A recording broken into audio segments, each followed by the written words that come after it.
Ableism in Saturday cartoons.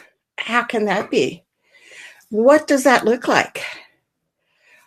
Can we say everything we see on Facebook that has people with disabilities or disabled people in them is a wonderful story that we want to share and encourage other people with?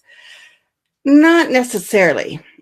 And so I don't know if you have seen a recent cartoon trailer that has been airing on Facebook, and it's kind of going around to different Facebook groups, getting lots of views.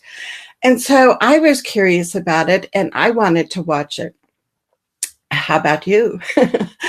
So today we're going to be talking more about ableism, but specifically in children's cartoons, and how we want our kids seen, and how we need to be aware that ableism can creep in to many different areas of our lives. If you are new to our show, I'm Charmaine Tanner. I'm a retired teacher, a parent, an author, an advocate, and I'm here every Thursday at noon Mountain Time, bringing you a Facebook Live show. So let's get into our show today. What I'd like to do is show you just the 1-minute trailer that we are seeing on Facebook. So cross your fingers that the technology gods will be with us and that we'll be able to see this video. I'm going to try and enlarge it and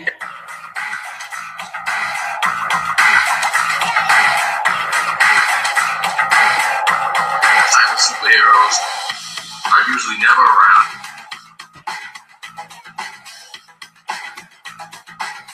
He's not going to speak a lot, but super smart, real funny. He has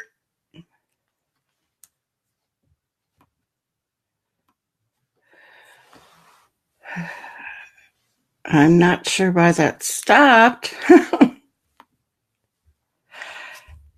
Darn. So let me see here. We can get this back to play.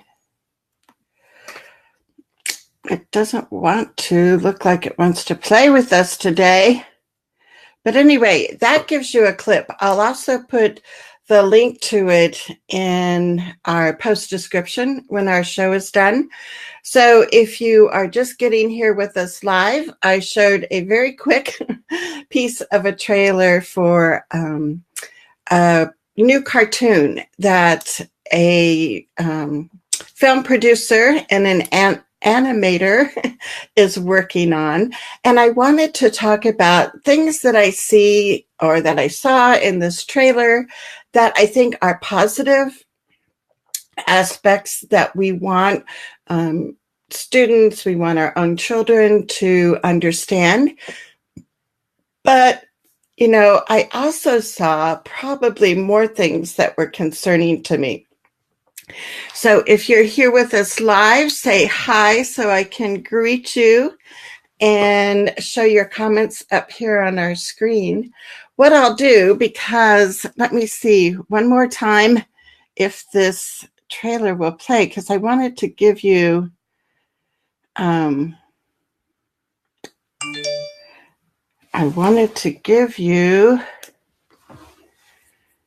the whole trailer to watch, but if that doesn't happen, I've got some slides that we can show. I'm not sure why that's not playing.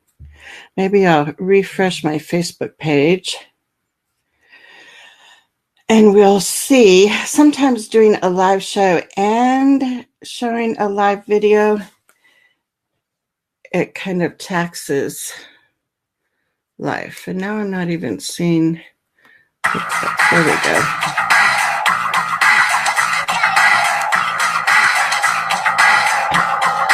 Superheroes are usually never around.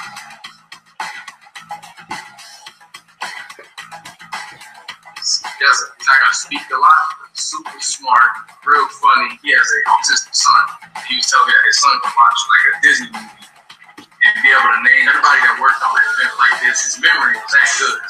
These kids got superpowers.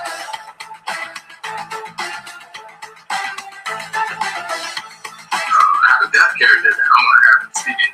He's gonna be going silent. Even my character that's paralyzed, he's got the ability to go inside this big robot, and that's where he gets his legs from. The dad on the cartoon, who's the doctor, he's a doctor on these kids. He has depression. That's major for me.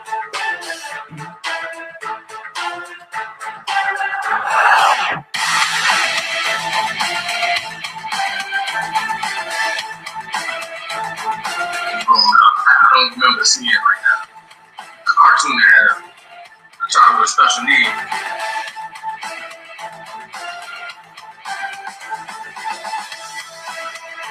I wanted to make a cartoon as realistic as possible as far as, okay, these traits, this kid is just like you. You have superpowers as well.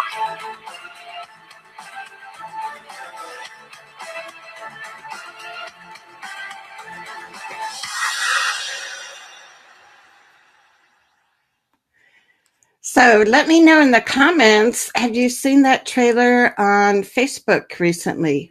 Like I said, I've seen it in different groups and people sharing it.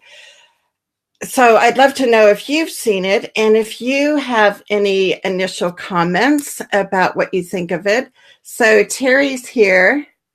Oh dear. She says, hi, Charmaine. It's summer and the struggles are starting. So Terry's in our membership group. So Terry, after our live broadcast, I'll come over to our membership group and we can chat. Okie dokie. So anyway, this new cartoon, it hasn't been produced yet. I looked on the film producer's website and they're still looking for funding. The person that is doing it now is an animator and he has the figures drawn and some animation, but the project isn't totally complete. But I wanted to share with you who he is. So let me see here if I can go to the next one. So his name is Joshua Leonard. He currently lives in Atlanta. And Terry says that this is the first that I've heard of it. Not sure how I feel about it yet. Yeah, and like I said, Terry, I think, to me, there's some positive aspects, but there's also some points that have me concerned. The good news is I've seen on his Facebook page that he's also open to suggestions from other people. So at the end of our show, I'll post the link where you can contact him. And if you want to give him some positive feedback about the cartoons and also some suggestions for improving it, I'll make sure that you get that link. So, like I said, some of the things that I think are positive about this superhero special needs cartoon is that he is bringing disabilities to the forefront. Typically in our cartoons that kids watch, there's not a lot of characters that have disabilities. So I think when we increase that is a positive thing. He's also bringing minorities into cartoons. And again, we have some cartoons that have had characters of, minorities, different races and such in the programming. I always think we need to have more of that. Plus, with this cartoon, he also has women as being superheroes. So I think that's a positive aspect. He does use some identity first language where he talks about his friend that has an autistic son. And more people with autism are asking that they be referred to as their identity first and not people first language. So I thought it was good that in some of the segments he did talk about autistic people and used identity first language. He has a deaf character in the cartoon that uses sign language. So kids, I think, are always kind of enthralled and interested in sign language. And that's another way to show that we have lots of diversity, and it makes our world an even better place. And that sign language is an accepted language in a way of people to communicate. He brings out the point in the trailer how we don't have very many disabled actors actually in movies and TV shows portraying disabled people. It's always sad when I see TV shows or movies and they've hired a neurotypical actor to place a disabled person in a film or in a TV show. So I think it's good that we are looking at changing that, because that is really something that would be wonderful to see our producers changing how TV shows and films show people in their real lives. I think cartoons are a great way to educate people, so I give them a thumbs up for that. We know so many kids from young ages to their parents watch cartoons, and this is a way that we can help children understand that there are disabled people in the world. They do have wonderful things that they can bring to our lives and our communities. And so I see that as a positive aspect. And I'm going to switch here and see if we have any more comments. So make sure you can say hi to us. And if you're watching in the replay, you can also type in any questions or comments that you have, and I'll come back and we'll go through them. So let's also look at some thumbs down, some aspects of the cartoon that I am a little more concerned with, and I would like to see some changes. For me, when I hear the word special needs, I feel like that, doesn't truly show the positive aspects of having a disability, and that we all have needs. And it's not because I have a disability that these make it as special needs. I think if you look at the needs that we all have, as far as to feel safe and secure, to be happy, to have relationships and positive relationships with friends and other people, all of those kinds of things everyone has. And so I would like to see not the language of special needs used in the cartoon. Like I said, sometimes he uses identity first language, sometimes he uses people first language, especially for autistic people. They are usually preferring that we use identity first language. The other thing that I noticed when he talks about this character, I think his name is Zeke, and he talks about, well, he has autism, but also a superpower. And here's the thing is, I don't want people to think that a disability is something that we're kind of ashamed of, or something that, produces this negative stigma. But we also have these wonderful superpowers. I would like to see it and. So this character is autistic and has these superpowers in the cartoon. So instead of differentiating and saying that they're separate, to me, it makes it seem like we're dissing the disability. And I would like us to see that as disability is natural, and it is something that we don't need to be ashamed of. So let me see. The other thing I noticed in the trailer is a bit of stereotypes, which is a signal that this is a symptom of ableism. He talks in the trailer about his friend that has the autistic son that knows all about Disney movies, everybody who worked on the Disney movie, and how he has this exceptional memory.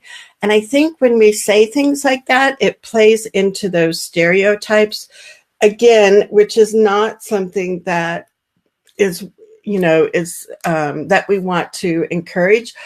And also, I look at other stereotypes. I mean, my son Dylan has Down syndrome, and I don't hear it as often, but I still hear people saying, well, oh, your son has Down syndrome. He must be so happy all the time. And I always see, people with Down syndrome smiling, and that's a stereotype that's not true.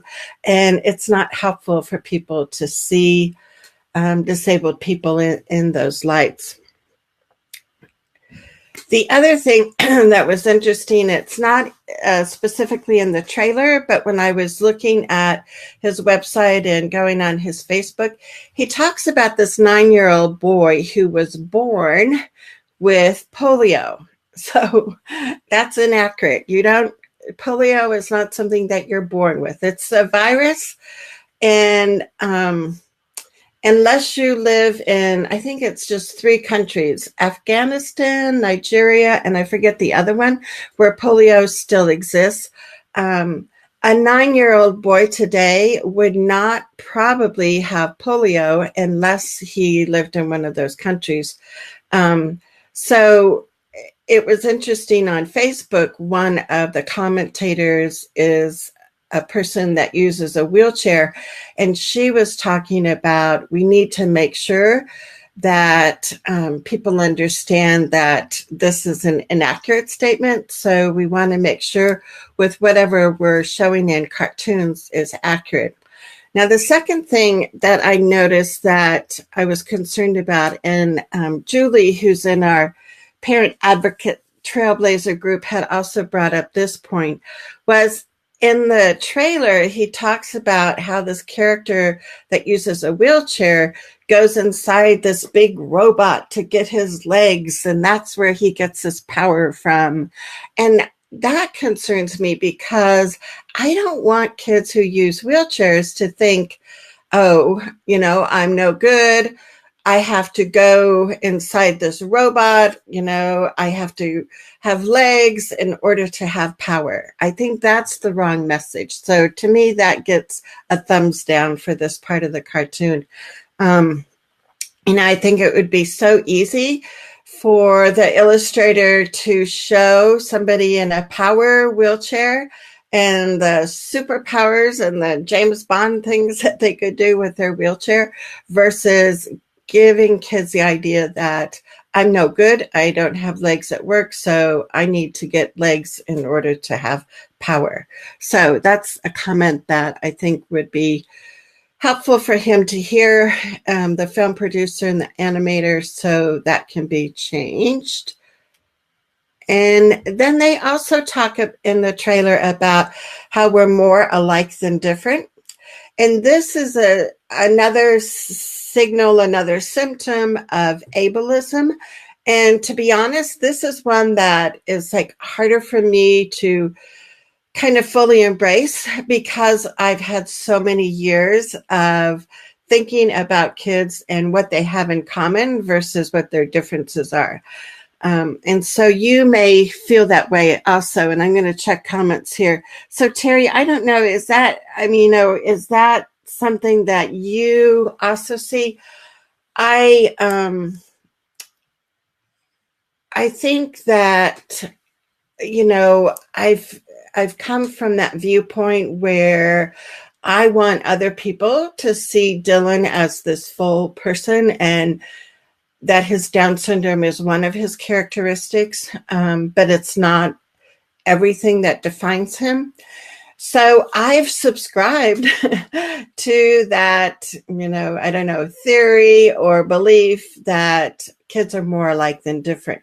However, now I'm evolving and learning from other younger parents.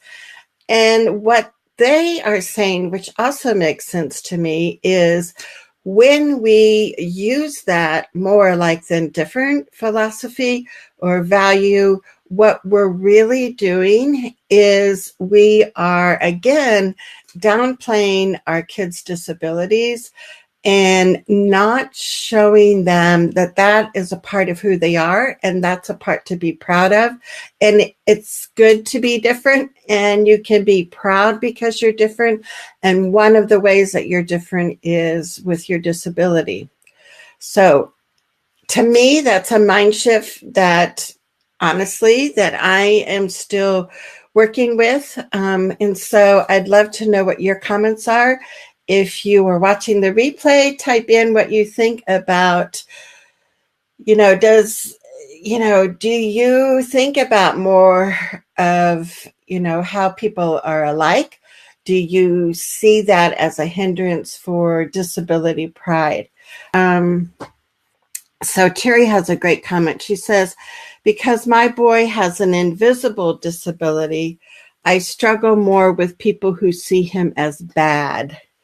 And that's very true. And I think that there are so many judgments made on kids, judgments made on parents and grandparents and caregivers, that when they see a child and they, label that as bad behavior, they don't understand that that is part of their disability. And so I totally agree with you, Terry, that we want people to understand that if kids can do better, they will. And when they, are seen in a grocery store and having a hard time with, all the sensory input that they're getting and maybe have a meltdown, then instead of people making judgments, if people could understand that that's part of the disability and that's how that impacts that child. So thank you, Terry. That's very true.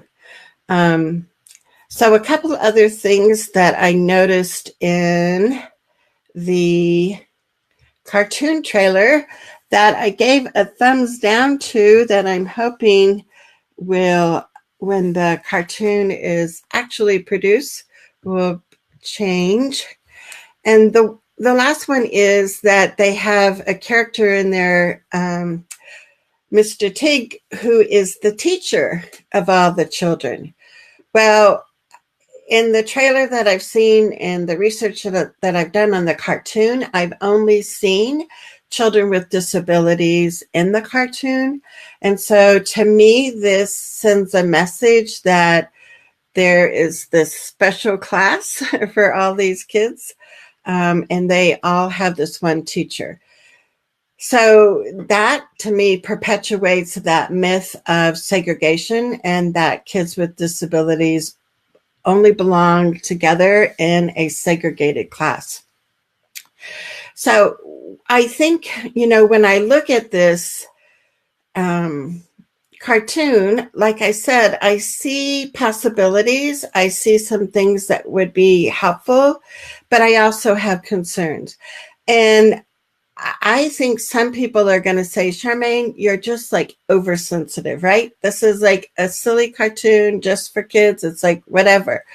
But I think these subtle messages that we send to kids and send to people in our culture do make a difference. And we need to make sure that it accurately reflects the diversity in our culture and in our communities, and it gives kids disability pride, which I think is something that I didn't focus on as much with my son, and I'm seeing that as something that I want to, help him understand more as he's a young adult now.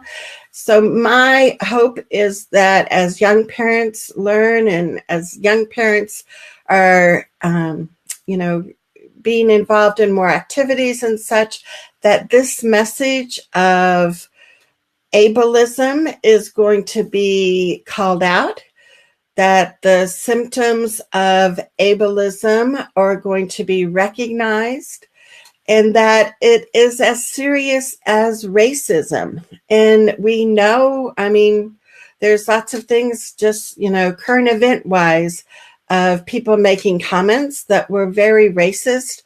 And we need to continue to stop that. And on the same hand, I think we need to be using our voices to call out when we see ableism. Ableism in our, in our news reporting, ableism in our cartoons, ableism when we're sitting around an IEP table. It exists. We need to learn more about it, and we need to call it out, and we need to not accept that kind of behavior.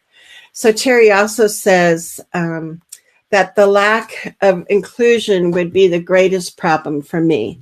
And I agree, Terry. That's like the thing I do daily, pretty much, going to IEP meetings with families and talking to families, is to help schools understand that kids can learn together in general education classrooms, that when teachers change up their instructional strategies, that it not only helps the kids on IEPs or 504 plans, but it helps everybody in their classroom achieve more.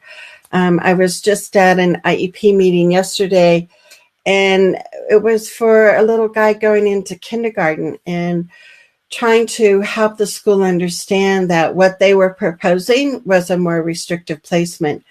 And I just kept hearing things like he needs small group instruction, he needs a certified special ed teacher, he needs specially, designed instruction that can only happen in the special ed room. And it's like, for years, for decades, we've been talking about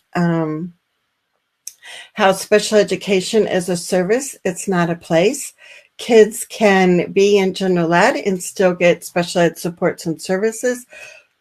Special ed supports and services are portable. We have court cases that talk about that. They can be brought to the child. The child doesn't have to leave in order to get that support that they need. So I totally agree with you, Terry, that inclusion is one of those things that I think that's when we see the most ableism occur.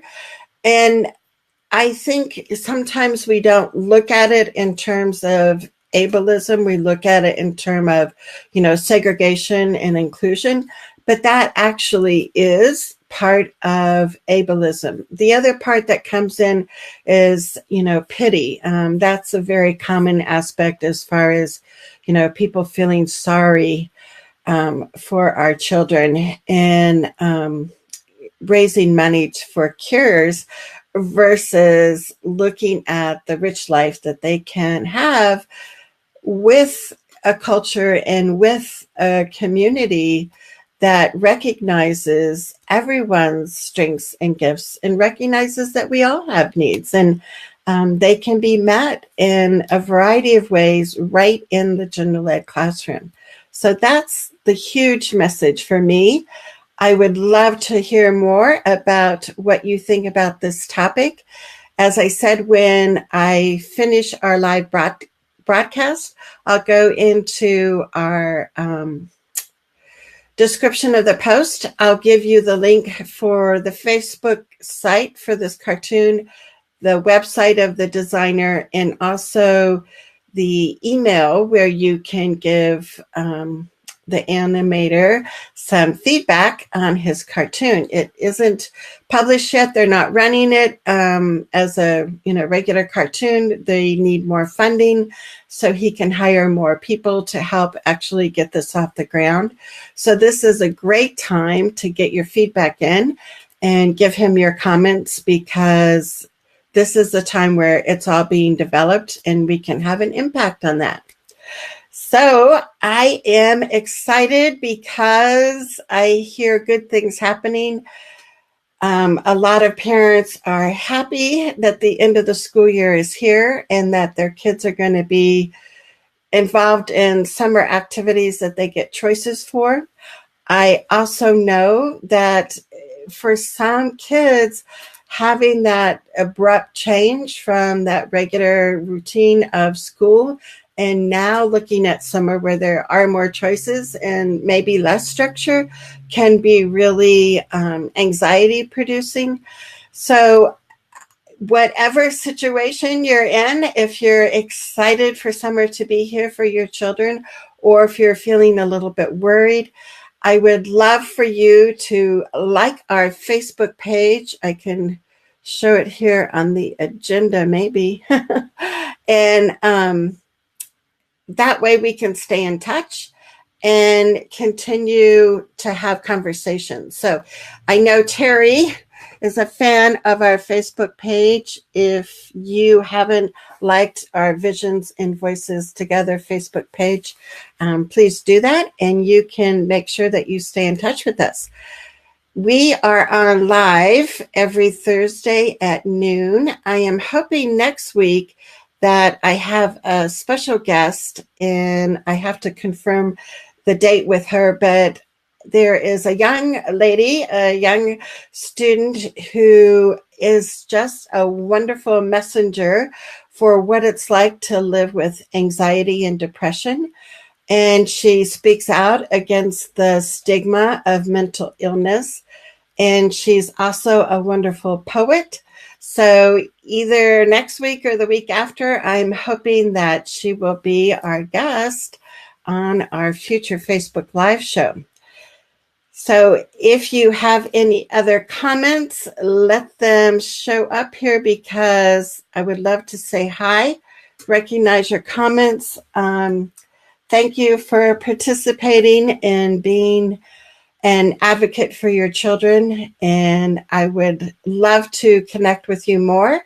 So just add comments or questions, and I will be back to respond to them. So until next Thursday at noon Mountain Time, I'm Charmaine Tanner, and we got to keep on keeping on. And I'm here to do that with you. So together, we'll support each other, and we'll make wonderful, good, positive things happen for your child. Okay? Take care. Bye-bye.